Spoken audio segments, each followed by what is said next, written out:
Hello friends, आज हम लोग पढ़ेंगे मेजोमेरिक इफेक्ट।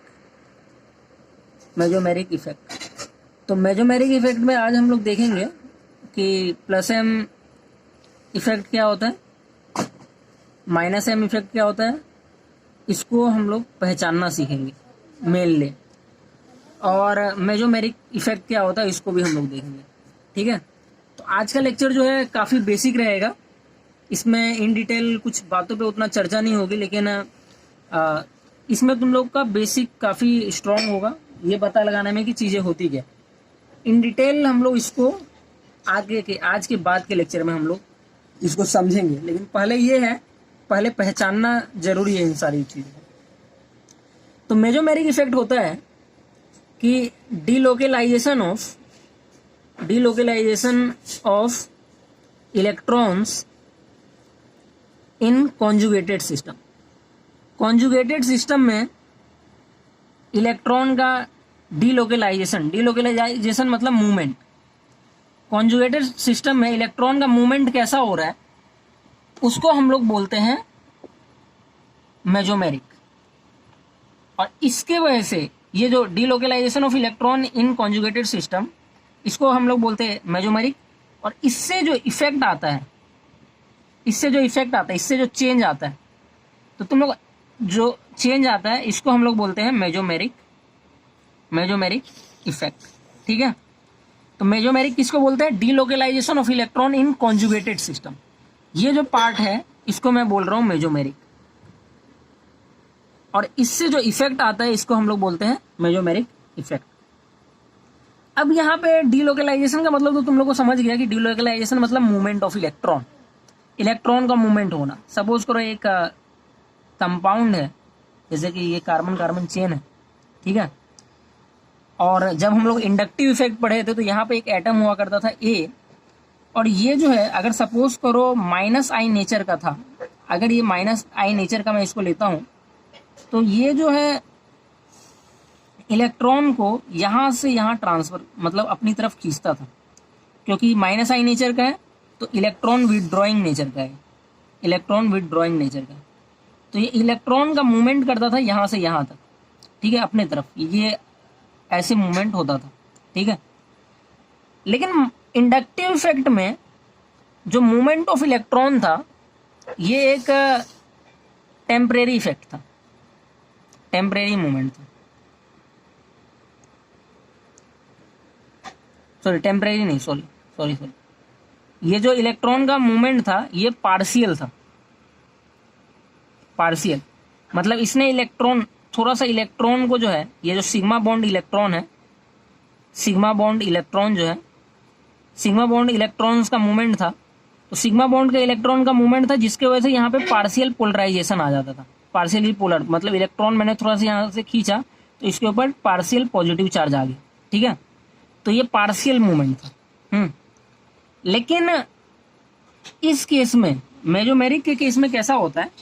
मेजोमेरिक के केस में कि सपोज करो एक सी डबल बॉन्ड सी है, उसके बाद सी प्लस है, ठीक है।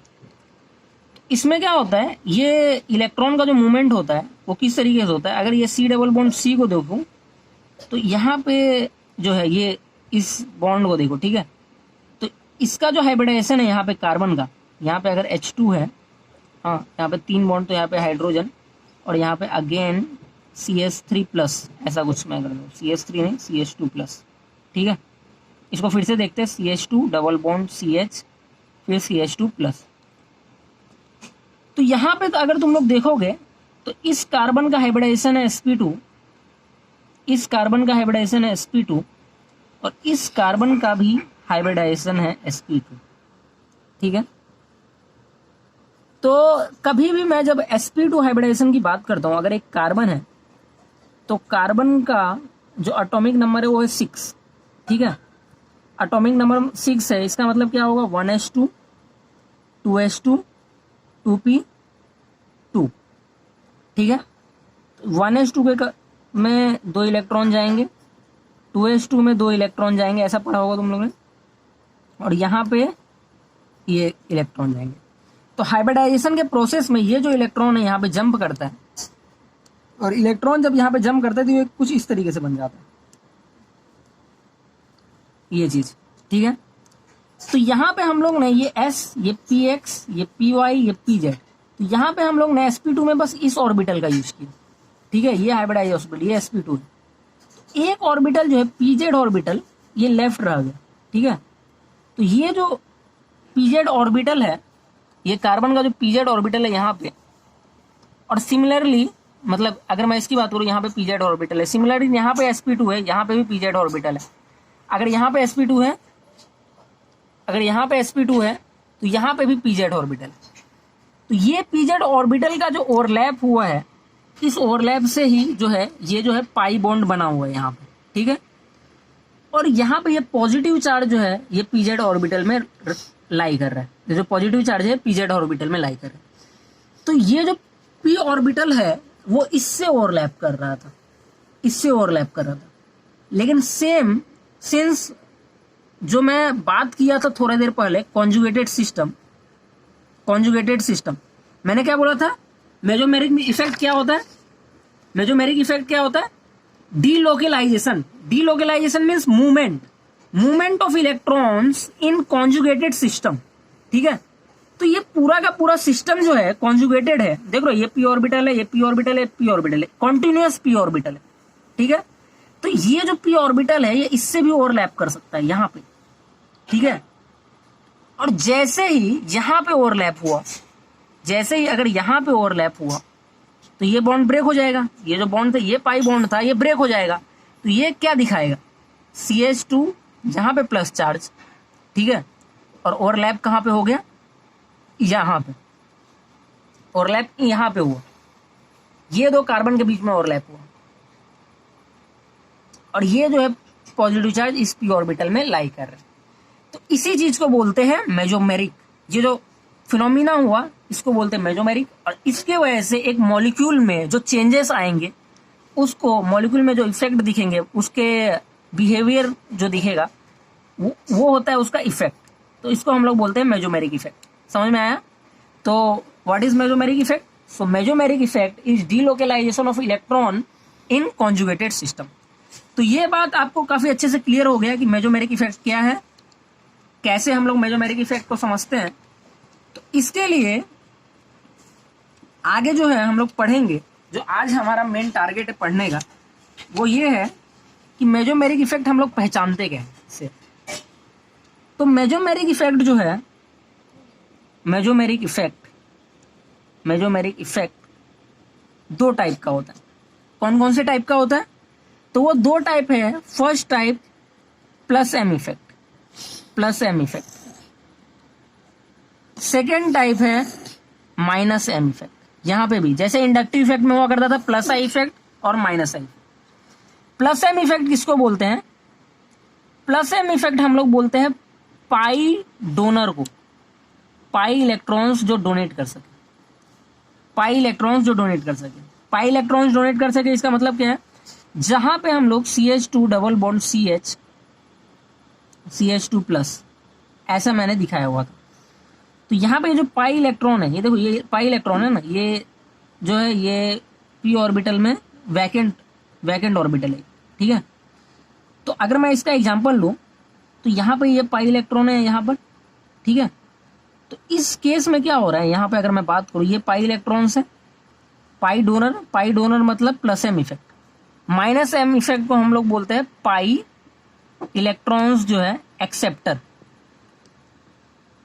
Pi electrons acceptor. तो किसी एक मॉलिक्यूल की अगर मैं बात करूं, तो जैसे कि यहां पे मैं बात करूंगा, तो ये CH2 प्लस जो है, CH2 प्लस, अगर मैं CH2 प्लस की बात करूं तो यहाँ पे क्या है, ऑर्बिटल वैकेंट है, हाँ वैकेंट ऑर्बिटल। तो ये वैकेंट ऑर्बिटल जो है इलेक्ट्रॉन्स को क्या कर सकता है, एक्सेप्ट कर सकता है, ठीक है। तो इलेक्ट्रॉन को अगर एक्सेप्ट कर सकता है, पाई इलेक्ट्रॉन को, तो मैं बोलूंगा कि ये माइनस एम नेचर शो करेगा, ठीक है, इलेक्ट्रॉन को एक्सेप्ट करने। जैसे कि मैं एक एग्जांपल दूं, अगर मैं एग्जांपल देता हूं, अगर मैं बात करता हूं बेरिलियम की, ठीक है। तो बेरिलियम का एटॉमिक नंबर क्या है? 4। बेरिलियम का एटॉमिक नंबर 4 है। तो 4 एटॉमिक नंबर मतलब 1s2 2s2, ठीक है। तो एक इलेक्ट्रॉन ऐसे ड्रॉ करें, ठीक है। और इसके बाद जो है इसका जो p ऑर्बिटल है, क्योंकि ये सेकेंड पीरियड का एलिमेंट है तो इसमें p ऑर्बिटल भी होंगे, तो p ऑर्बिटल जो तुम लोग देख रहे हो इसका p ऑर्बिटल वैकेंट है। हाँ, p ऑर्बिटल वैकेंट है।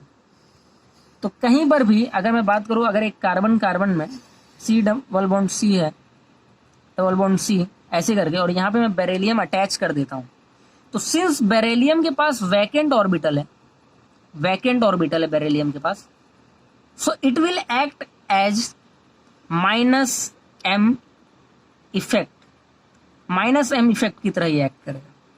यहाँ पे अगर CH2 प्लस है, CH2 प्लस क्या है, यहाँ पे इसके पास वैकेंट ऑर्बिटल है, तो वैकेंट ऑर्बिटल है तो क्या करेगा, इलेक्ट्रॉन को एक्सेप्ट करेगा। यहां से जो पाई इलेक्ट्रॉन्स आएंगे, इस पाई इलेक्ट्रॉन को अपने वैकेंट ऑर्बिटल में ये लेगा, तो इसको हम लोग बोलते हैं -m इफेक्ट शो करेगा, ठीक है, जो भी एक्सेप्ट करता है पाई इलेक्ट्रॉन को। अब मैं दूसरा एग्जांपल देता हूं, डिटेल में भी हम लोग देखेंगे, +m इफेक्ट -m इफेक्ट बहुत अच्छे से समझेंगे।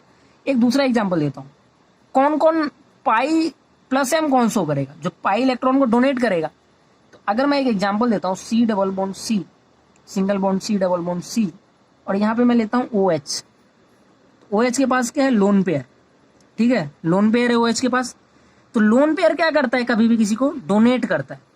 लोन पेयर क्या करता है, डोनेट करता है। अगर मैं बात करूं NH2, NH2 के पास क्या है, लोन पेयर, तो लोन पेयर क्या करेगा, डोनेट करेगा। लोन पेयर कभी भी क्या करता है, डोनेट करता है, डोनेटिंग नेचर का होता है।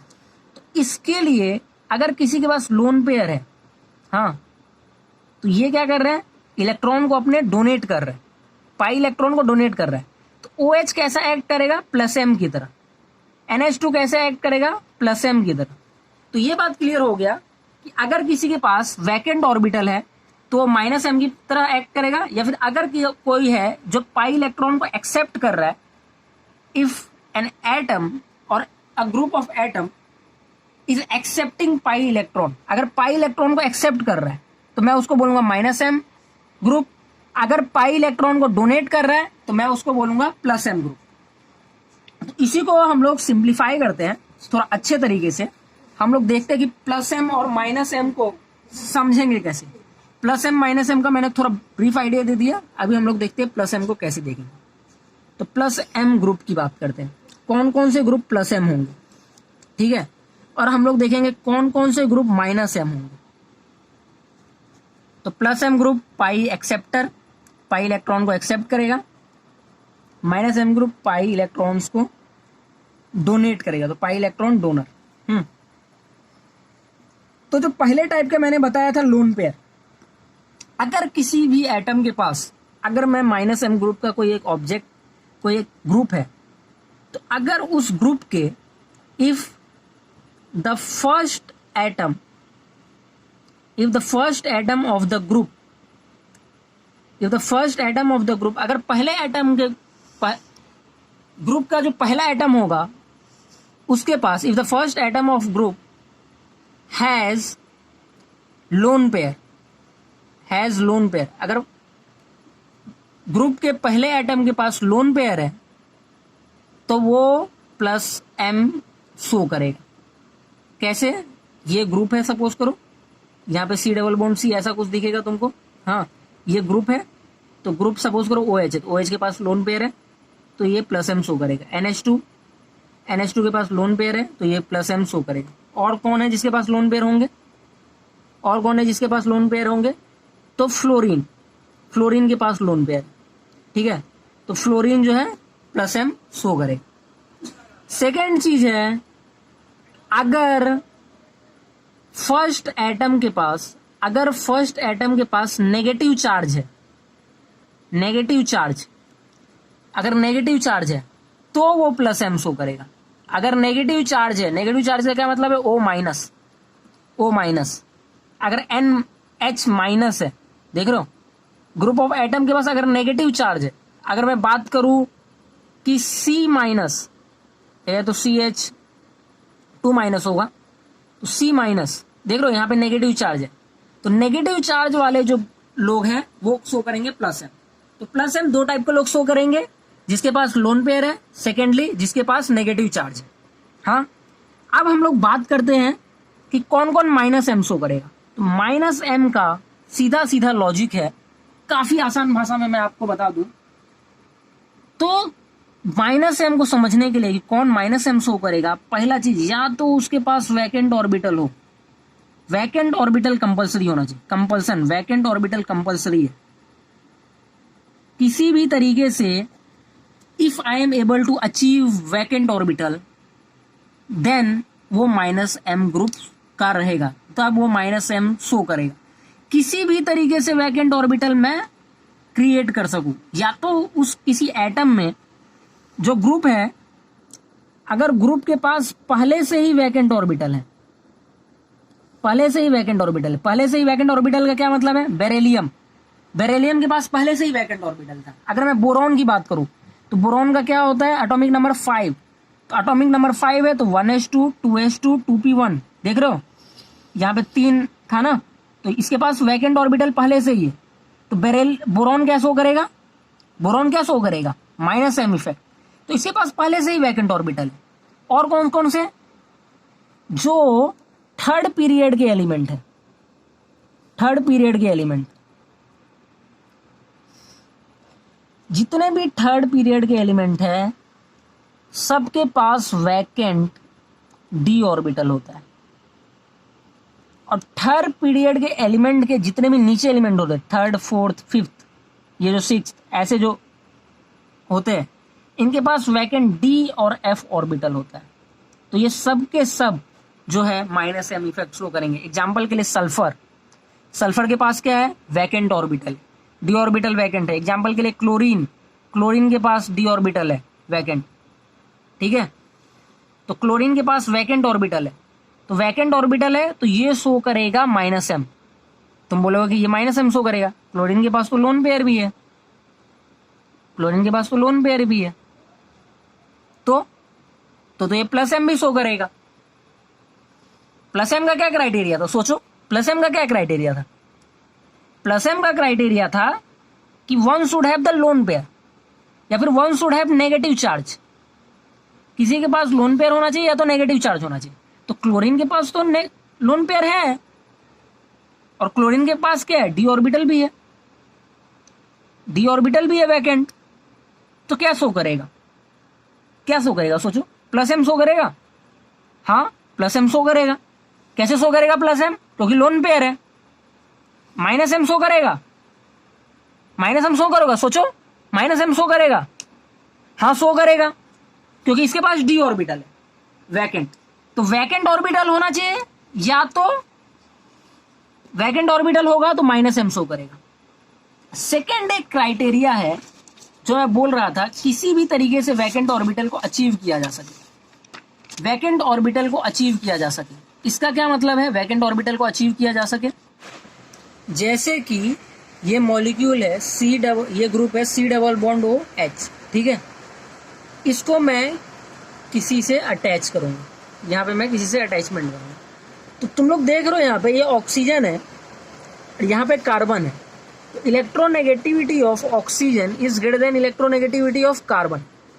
ऑक्सीजन की इलेक्ट्रोनेगेटिविटी कार्बन से ज्यादा है, तो यहाँ पे पोलैरिटी डेवलप हो जाएगा, तो ये क्या करेगा, इस पाई बॉन्ड को ब्रेकिंग कर देगा, तो ये क्या बन जाएगा, CO माइनस, और कार्बन पे आके आ जाएगा प्लस। ऐसा हो सकता है, ऐसा किया जा सकता है ना, तो ऐसा जब किया जा सकता है तो ये C+ जो है, ये जो फर्स्ट एटम, ये ग्रुप का जो पहला एटम है जो अटैचमेंट किया गया, ये जो कार्बन प्लस है, यहाँ पे क्या हो गया, p ऑर्बिटल क्या है, एम्प्टी p ऑर्बिटल है यहाँ पे। तो p ऑर्बिटल जो है, एम्प्टी ऑर्बिटल हम लोग, वैकेंट ऑर्बिटल हम लोग बना सकते हैं यहाँ पे। तो इसका मतलब ये क्या शो करेगा, माइनस एम शो करेगा, ये क्या शो करेगा, माइनस एम शो करेगा। फॉर एग्जाम्पल के लिए एक और एग्जाम्पल अगर मैं देता हूं, अगर मैं बात करता हूं इसका C triple bond N, C triple bond N की बात करता हूं, ये क्या शो करेगा, तो यहाँ पे देखो नाइट्रोजन की इलेक्ट्रोनेगेटिविटी कार्बन से ज्यादा है, तो नाइट्रोजन के ऊपर ये ब्रेक हो सकता है ऐसे, नाइट्रोजन के ऊपर क्या आ जाएगा, माइनस, और कार्बन पे क्या आ जाएगा, प्लस। अगेन जो है कार्बन के पास वैकेंट ऑर्बिटल है। तो सीधा रूल ये है कि या तो एटम, जो भी ग्रुप का पहला एटम है, या तो उसके पास ऑलरेडी वैकेंट ऑर्बिटल है, ऑलरेडी वैकेंट ऑर्बिटल प्रेजेंट है। ये पहला रूल है, या तो ऑलरेडी वैकेंट ऑर्बिटल प्रेजेंट है, या तो कुछ ऐसा किया जाए जिससे वैकेंट ऑर्बिटल अचीव कर सके, वैकेंट ऑर्बिटल अचीव कर सके। तो यहां पे तुम लोग देखोगे ये पूरा सिनेरियो, तो यहाँ पे कार्बन ऑक्सीजन था, तो ऑक्सीजन की इलेक्ट्रोनेगेटिविटी कार्बन से ज्यादा थी। कार्बन नाइट्रोजन था, तो नाइट्रोजन की इलेक्ट्रोनेगेटिविटी कार्बन से ज्यादा थी। तो जिसके वजह से ये अपनी तरफ इलेक्ट्रॉन को खींचा और यहाँ पे नेगेटिव आया, यहाँ पे पॉजिटिव आया। तो अगर इन जनरल मुझे बात कर रहा हूँ, सपोज करो ए और बी के बीच में एक बॉन्ड है, ठीक है, ए और बी के बीच में बॉन्ड है, और ये अटैच है किसी से, ये किसी से अटैच्ड है। जैसे कि मैं बात करता हूं, अगर सी डबल बॉन्ड सी होता और ये किसी से अटैच्ड होता, तो ये पहला मॉलिक्यूल है। लेकिन कार्बन तो सेम मॉलिक्यूल है ना, मतलब यहां पर ये जो है इलेक्ट्रॉन अपनी तरफ ऐसा खींच नहीं सकता, दोनों की इलेक्ट्रोनेगेटिविटी सेम है, तो ऐसा हो नहीं सकता। लेकिन अगर मैं ए बी की बात करूं, मैं एक केस लेता हूं, I am taking a case here, एक केस लेता हूं। केस क्या है? वो केस ये है कि electronegativity of B is greater than electronegativity of A. क्या होगा? सोचो इस बात को। अगर electronegativity of B electronegativity of A से ज्यादा है, तो ये बॉन्ड वो ये ब्रेक कर सकते हैं, अपनी तरफ इलेक्ट्रॉन खींच लेगा। बी का इलेक्ट्रोनेगेटिविटी ज्यादा है। इलेक्ट्रोनेगेटिविटी मतलब स्टार्टिंग के लेक्चर में ही मैंने बताया था, electronegativity means what is electronegativity? Tendency to hold electrons, ये है इलेक्ट्रोनेगेटिविटी। तो यहाँ पे ये इलेक्ट्रॉन को होल्ड कर देगा, तो ए के ऊपर आएगा प्लस, बी के ऊपर आएगा माइनस। तो अगर ऐसा कुछ पॉसिबल है कि अगर A double bond B exist करता है, अगर ए डबल बॉन्ड बी है और electronegativity of B is greater than electronegativity of A, then that group can be called as minus M group. समझ में आया? तो माइनस एम ग्रुप कब बोल सकते हैं? या तो वैकेंट ऑर्बिटल हो, या तो ऐसा कुछ डबल बॉन्ड हो जिससे हम लोग वैकेंट ऑर्बिटल क्रिएट कर सकें। तो ये हम लोग को समझ में आ गया कि किसको हम लोग बोलेंगे प्लस एम, किसको हम लोग बोलेंगे माइनस एम। ठीक है, तो प्लस एम माइनस एम। तो हम लोग ने इस लेक्चर में मेजोमेरिक इफेक्ट क्या होता है ये पढ़ लिया, ये भी देख लिया कि प्लस एम कैसे पहचानते हैं, माइनस एम कैसे पहचानते हैं। अगले क्लास में हम लोग इस बात पे डिस्कस करेंगे, प्लस एम और माइनस एम पहचानने पे कुछ एग्जाम्पल्स पे डिस्कस करेंगे। तो एग्जाम्पल्स को हम लोग अगले क्लासेस में देखेंगे, एग्जाम्पल्स प्रॉब्लम्स।